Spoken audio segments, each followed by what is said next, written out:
no faltan personas que siguen elogiando la pornografía porque creen que es arte, entre comillas, cosa que no es, como sabemos, o que creen que es que parte de la libertad de expresión. Es un argumento muy utilizado en Estados Unidos, que es el productor del 80% de la pornografía. Yo sé que muchos de ustedes saben que la mayoría de los sitios pornográficos están alojados o pertenecen a instituciones rusas. Pero es importante decir que el 80% de la pornografía se produce en Estados Unidos y se produce con la idea de que forma parte del derecho a la libertad de expresión. Y este obviamente es un tema cada vez más discutible. Por supuesto, para las organizaciones que están vinculadas a la ideología de género, ¿no? Muchas de las organizaciones de género, las organizaciones de lobby homosexual, consideran que es una expresión de liberación sexual y una buena forma, entre comillas, de familiarizarse o de disfrutar el propio sexo.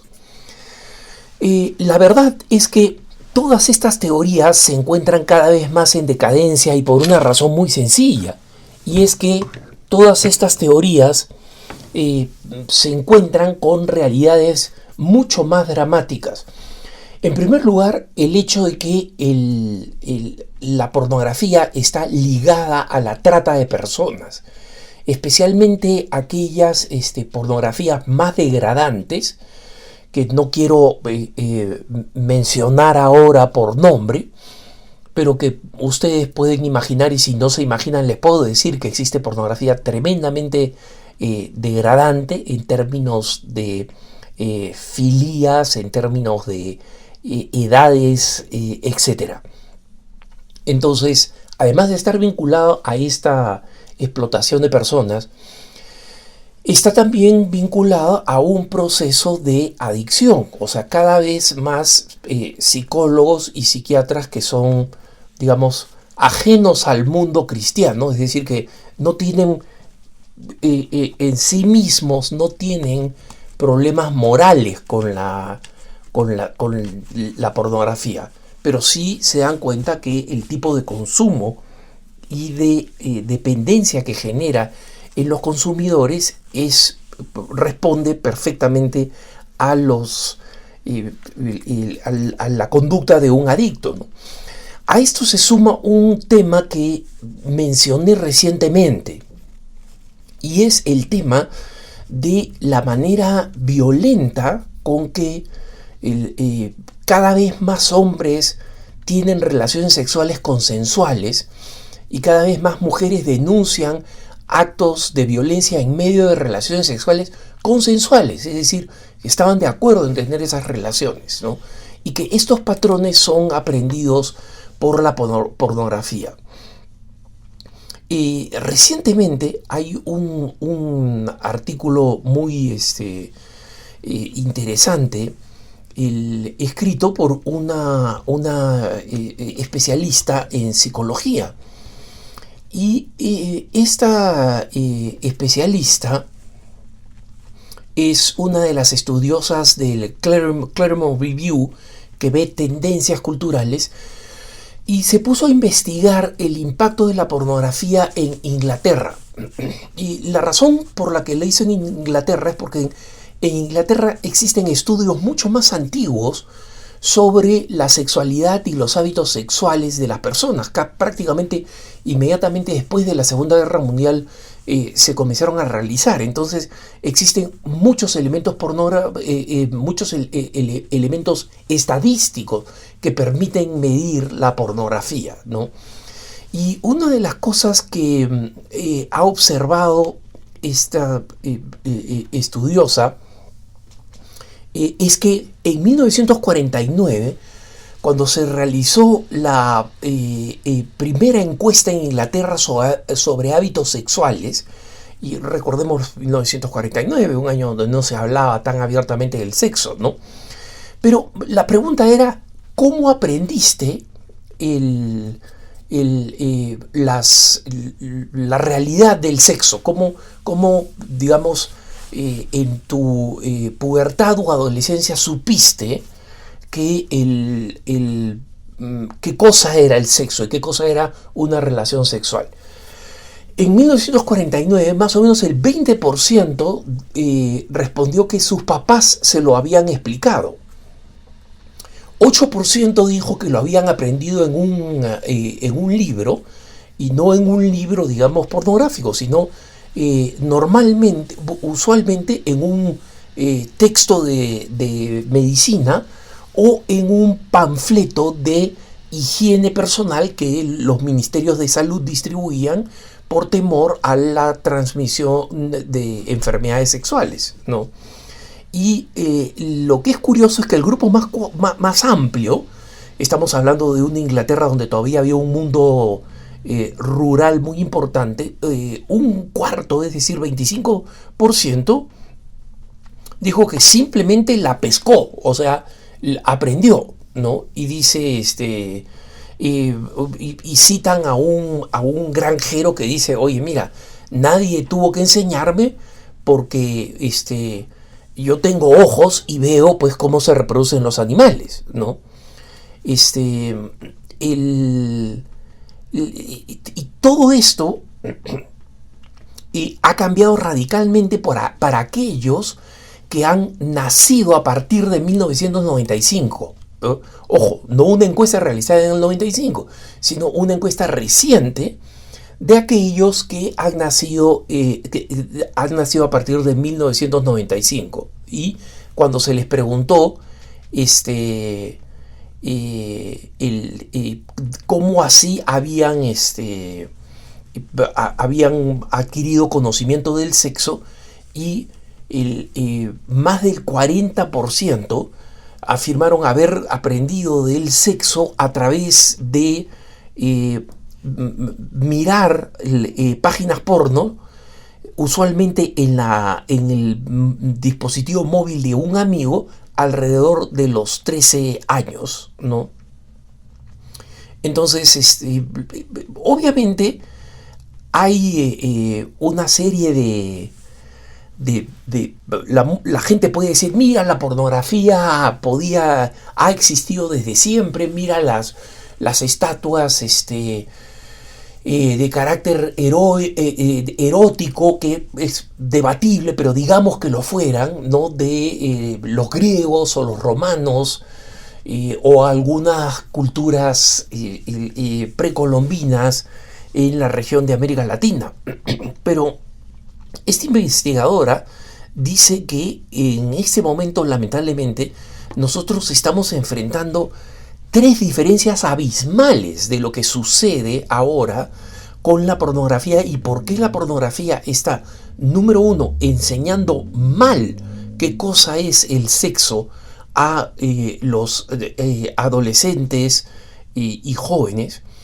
Y número dos, por qué está dando ideas pervertidas de lo que es el sexo, de tal manera que está arrancándole a los jóvenes la capacidad de tener una vida sexual normal.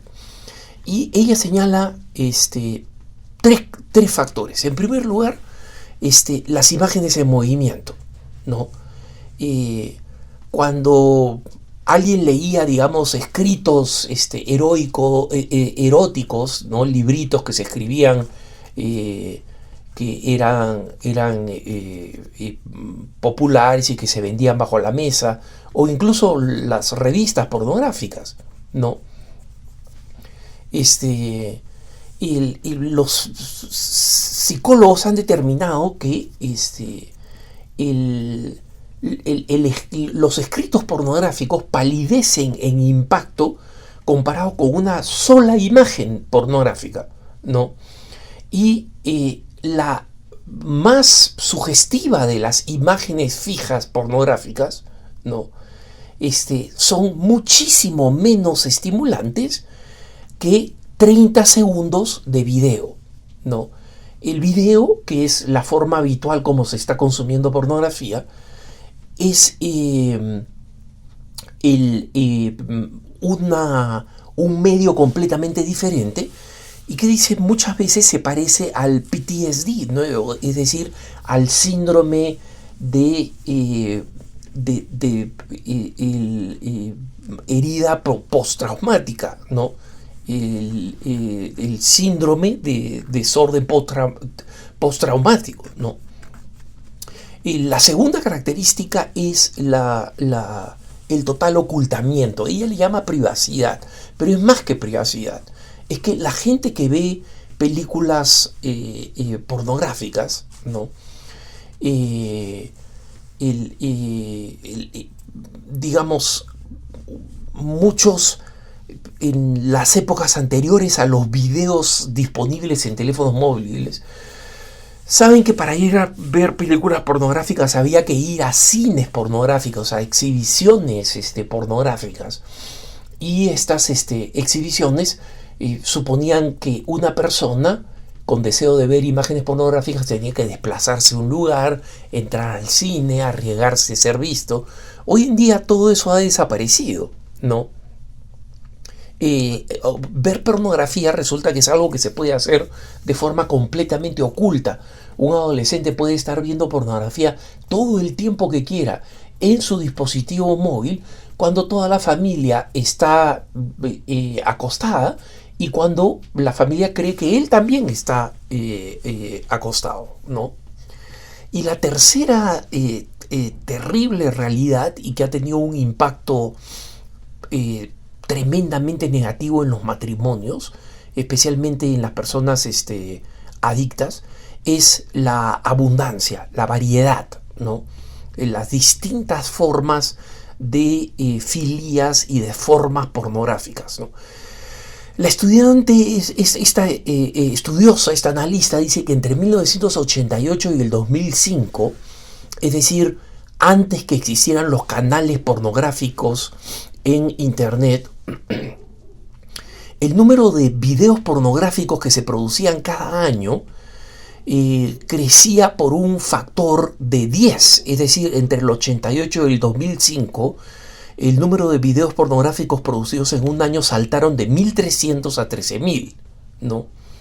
Pero gran portal pornográfico terrible norteamericano que se precia de digamos, tener la mayor cantidad de pornografía, y es uno solo de los portales, es el más importante, pero es uno solo de los portales, ¿no? Dice que 1.360.000 horas de material pornográfico fue subido a su página el año 2019, ¿no? Y ellos explican llenos de orgullo diciendo lo siguiente, ¿no? El primer mensaje telegráfico, por telégrafo, ¿se acuerdan de este modo antiguo de comunicarse? Fue enviado en el 24 de mayo de 1844, ¿no? Si tú hubieras comenzado a ver pornografía en nuestro canal en esa fecha, o sea, el 24 de mayo de 1844, todavía estarías viendo videos hasta hoy sin parar. O sea, se dan cuenta del volumen. El volumen simplemente le pasa por encima a a todas las posibles formas de contenido, ¿no?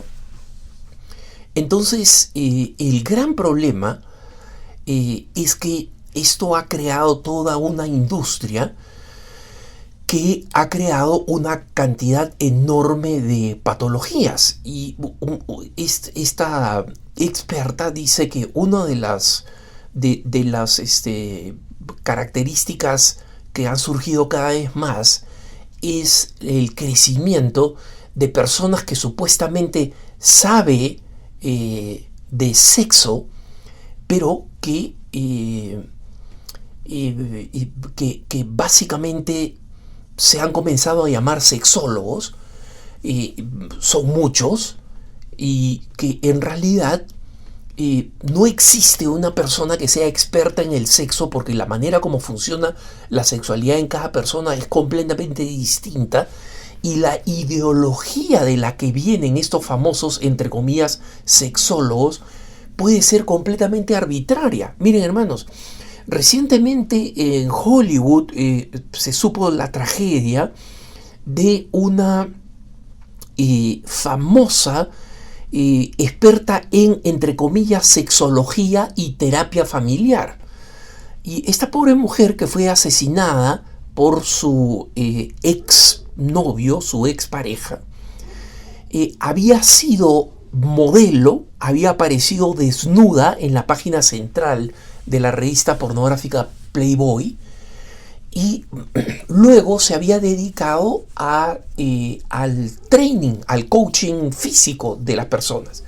Y luego en una universidad en línea de tercera categoría consiguió un título en psicología familiar. Y el título y era en Hollywood una de las famosas, entre comillas, sexólogas, ¿no?